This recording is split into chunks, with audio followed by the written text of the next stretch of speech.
The divorce papers were ready.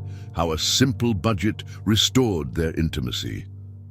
The manila envelope sat on the kitchen counter like a grenade waiting to explode. Sarah's hands trembled as she stared at the words, "Petition for dissolution of marriage," printed in cold official letters across the top.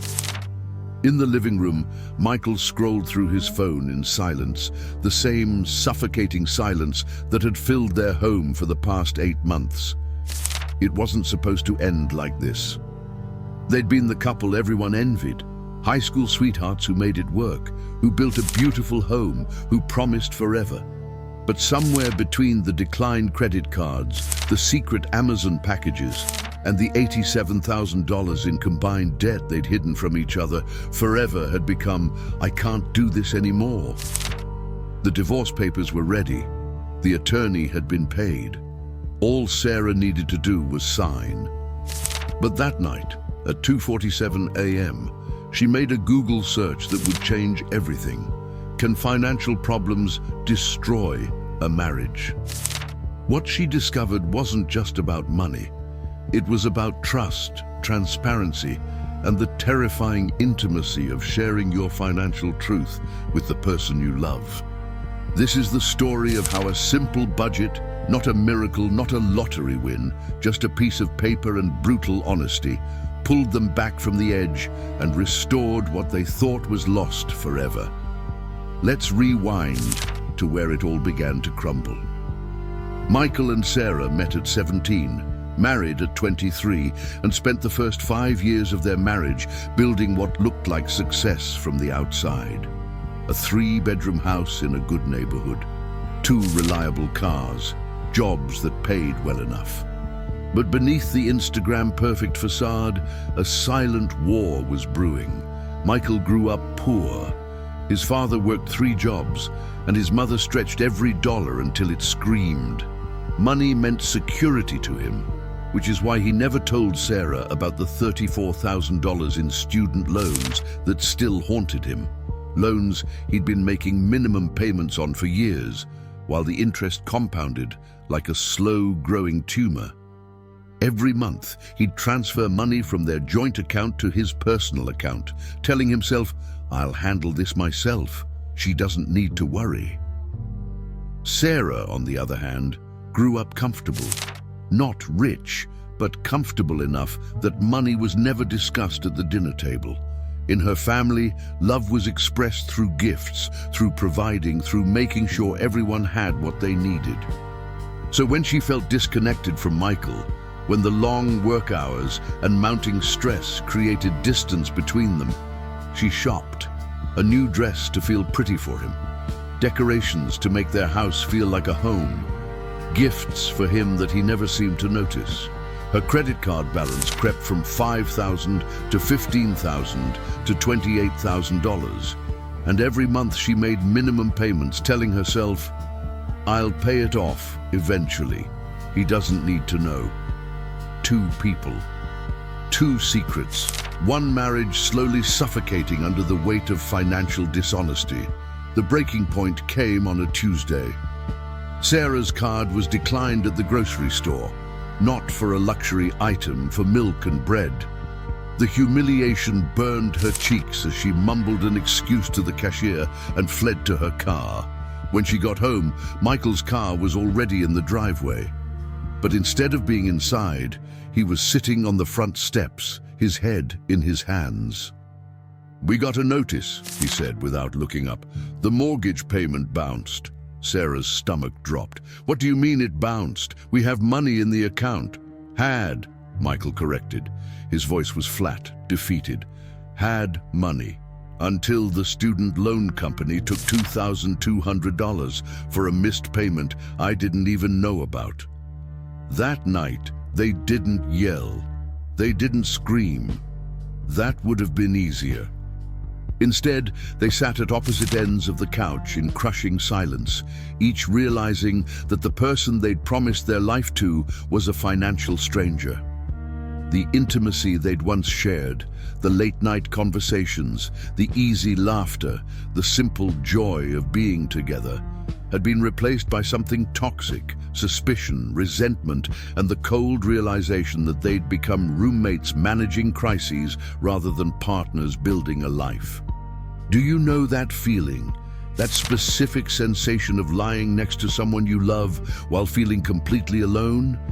That moment when you realize the person breathing beside you has an entire secret financial life you know nothing about? It's not just about the money, it's the betrayal of trust. It's the feeling that if they can hide this, what else are they hiding? It's the slow, creeping death of intimacy that happens when secrecy replaces vulnerability. If you've ever felt like money has become the invisible third person in your relationship, the unwanted presence that turns every conversation into a potential fight, write "No more secrets" in the comments.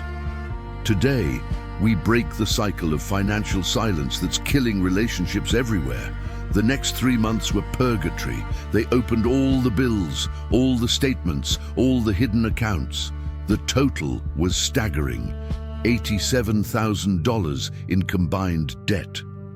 Sarah cried. Michael punched a wall and left a hole they couldn't afford to fix. They tried to talk about it, but every conversation ended in accusations. If you hadn't kept shopping, if you had just told me about the loans. Round and round, spiraling downward, the blame game that has destroyed countless marriages. Michael started sleeping on the couch. Sarah started researching divorce attorneys. Neither of them said the word divorce out loud, but it hung in the air between them like fog. The intimacy, physical, emotional, all of it vanished completely. How can you be vulnerable with someone when you're carrying that much resentment? How can you make love to someone you're secretly planning to leave? One night, Sarah found Michael sitting at the kitchen table at midnight, surrounded by papers. His eyes were red.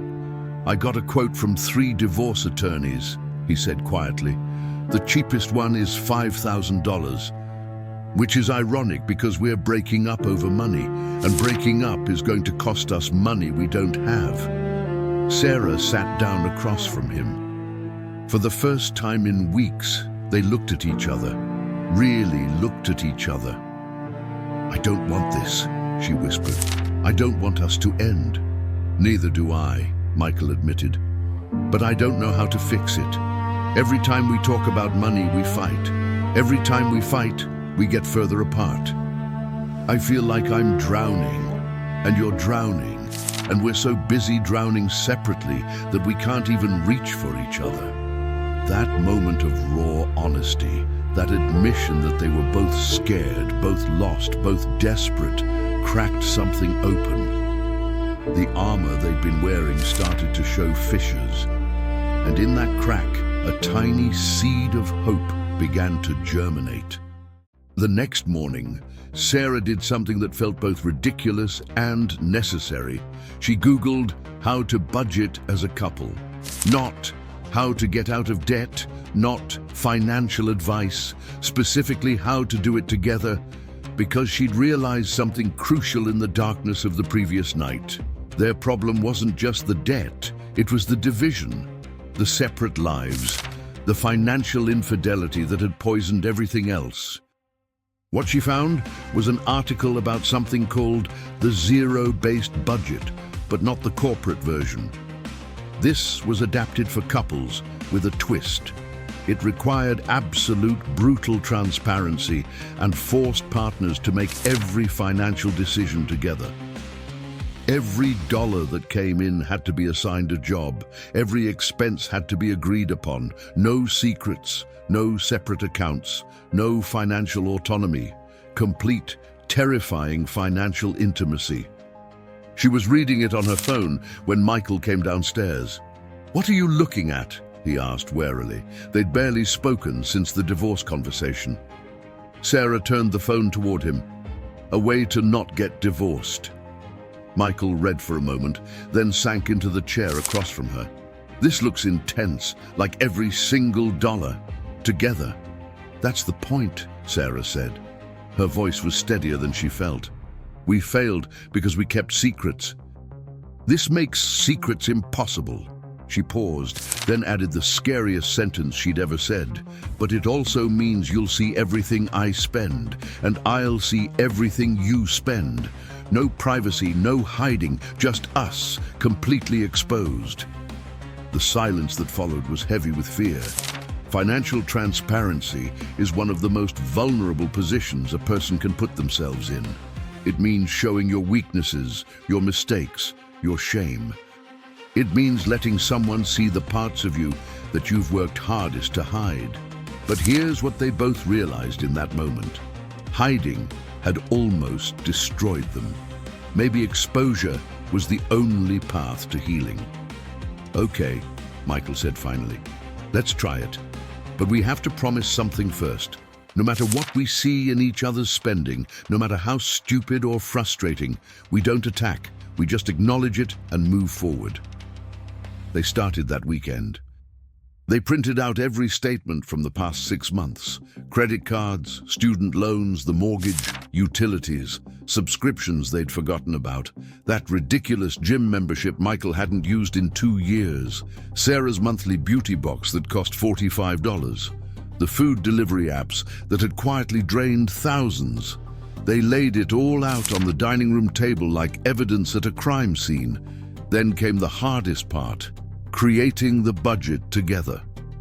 The zero-based couple's budget worked like this. Step 1, calculate total monthly income after taxes. For Michael and Sarah, that was $6,800 combined.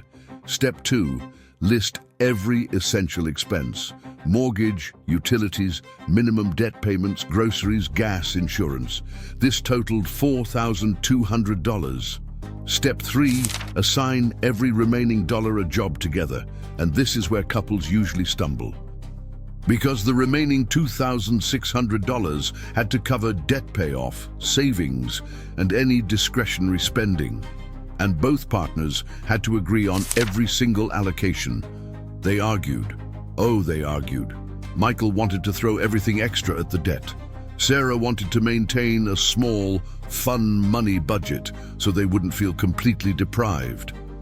If we have zero quality of life, we'll fail, she insisted. We need to be able to breathe. After 3 hours of tense discussion, they reached a compromise. $1,800 to debt, split between Sarah's credit cards and Michael's student loans, attacking the smallest balances first for psychological wins. $400 to a small emergency fund to stop future financial emergencies from derailing them. $400 split into 2 individual budgets, $200 each for personal spending, no questions asked. That personal money was sacred. It was the small amount of financial autonomy they each needed to not feel controlled. Step 4, the weekly money meeting. This was the secret ingredient. Every Sunday night, they sat down for 30 minutes to review the week's spending, adjust the budget if needed, and discuss upcoming expenses. No exceptions. No, I'm too tired, or can we skip this week? The meeting was non-negotiable. But here's where they almost failed. The first month was brutal. Sarah overspent her $200 by $87.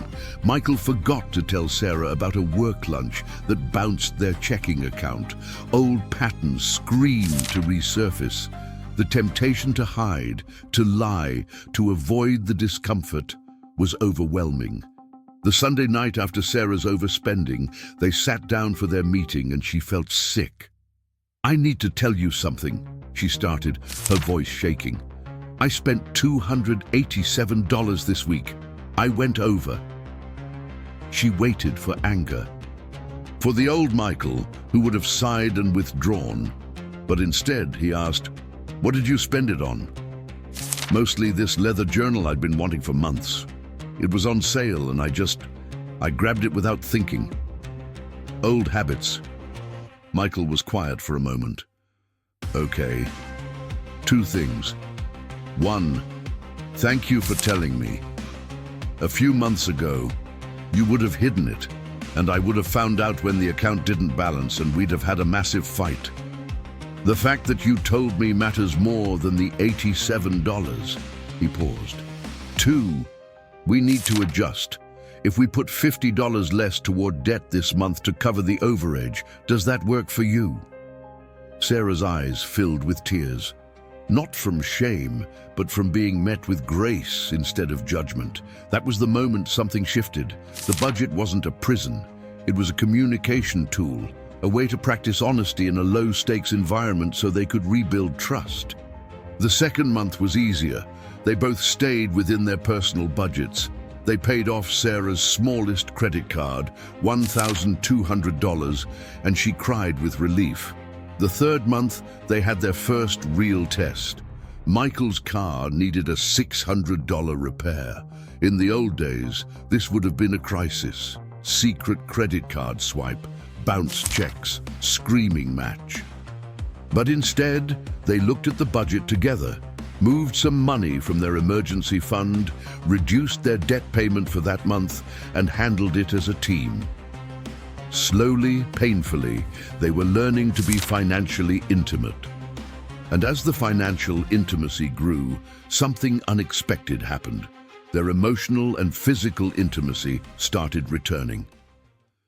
8 months after starting the zero-based budget, Sarah and Michael sat in their car outside the bank. They'd just made the final payment on Sarah's credit cards, all $28,000 gone. Michael reached over and took her hand, the first time he'd initiated physical touch in what felt like years. "We did it," he said simply. Sarah squeezed his hand back. "We did." But the real victory wasn't the paid-off debt. The real victory was what had returned. Trust. During those 8 months of weekly money meetings, of brutal honesty about every dollar, of choosing transparency over privacy, something profound had happened.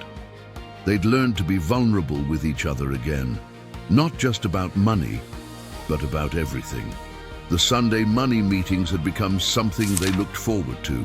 They'd light a candle, make tea, and sit together to review the budget. But the conversation had expanded beyond numbers. They talked about their dreams, their fears.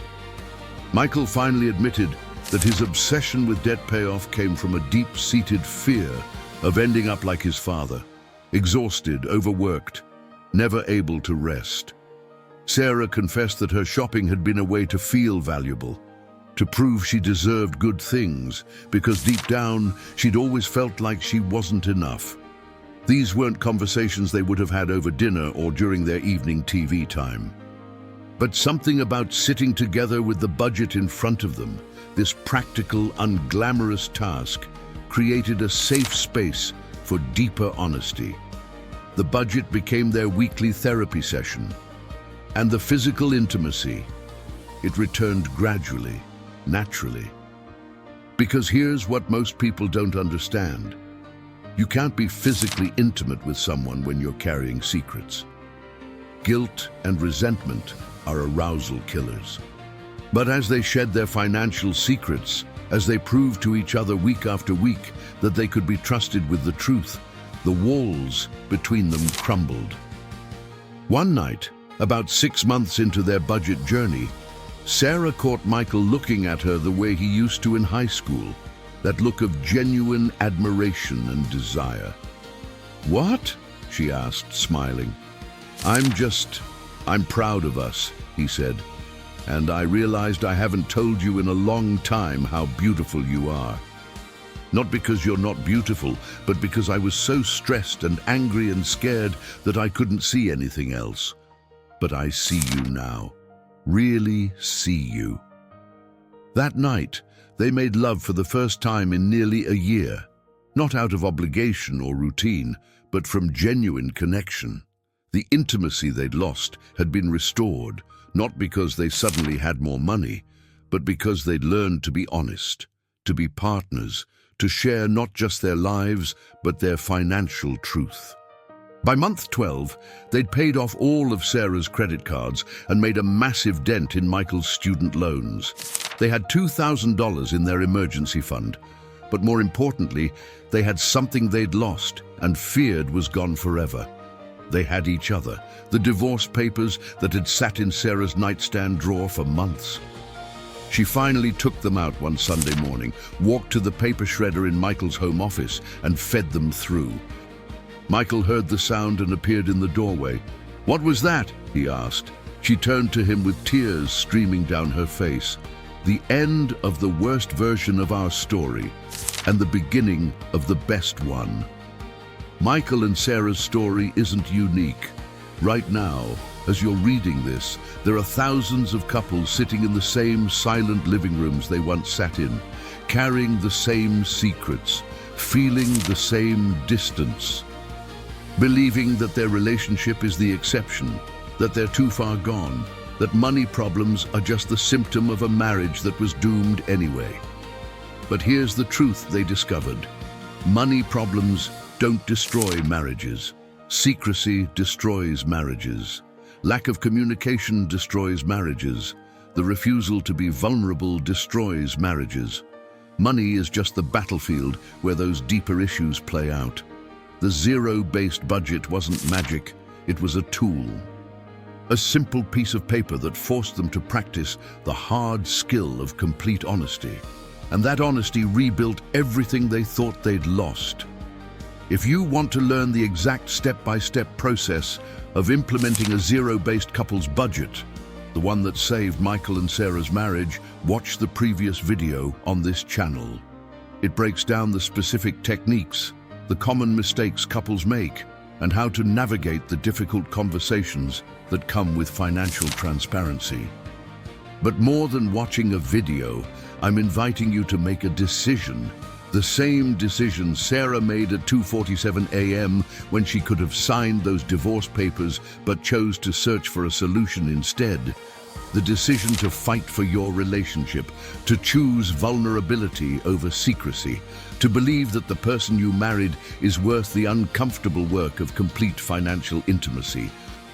Subscribe to this channel to become part of a community of couples who refuse to let money destroy their love.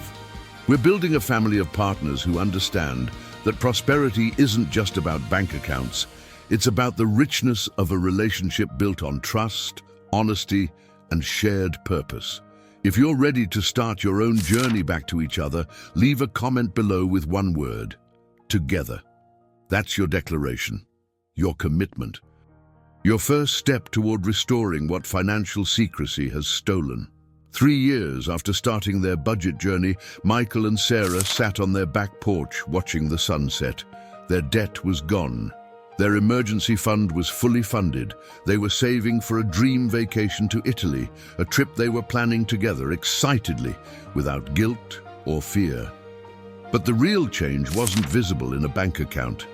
It was visible in the way Michael's hand rested on Sarah's knee, in the easy conversation that flowed between them, in the laughter that had returned to their home, in the way they looked at each other with genuine affection instead of resentment. "Do you ever think about those divorce papers?" Michael asked quietly. Sarah was quiet for a moment. "Every day. Not because I regret shredding them, but because they remind me how close we came to losing this, to losing us." She turned to look at him. "We almost threw away forever because we were too scared to be honest with each other." Michael nodded. "You know what's crazy? The debt was never the real problem. The real problem was that I didn't trust you enough to be weak in front of you, to admit I was scared and failing. And when we started that budget, when we forced ourselves to be completely exposed to each other every single week, that's when I learned what real intimacy is. It's not just about sex or romance. It's about being fully known and fully accepted." Sarah smiled. Financial intimacy led to emotional intimacy, which led to physical intimacy. It's all connected. "It is," Michael agreed.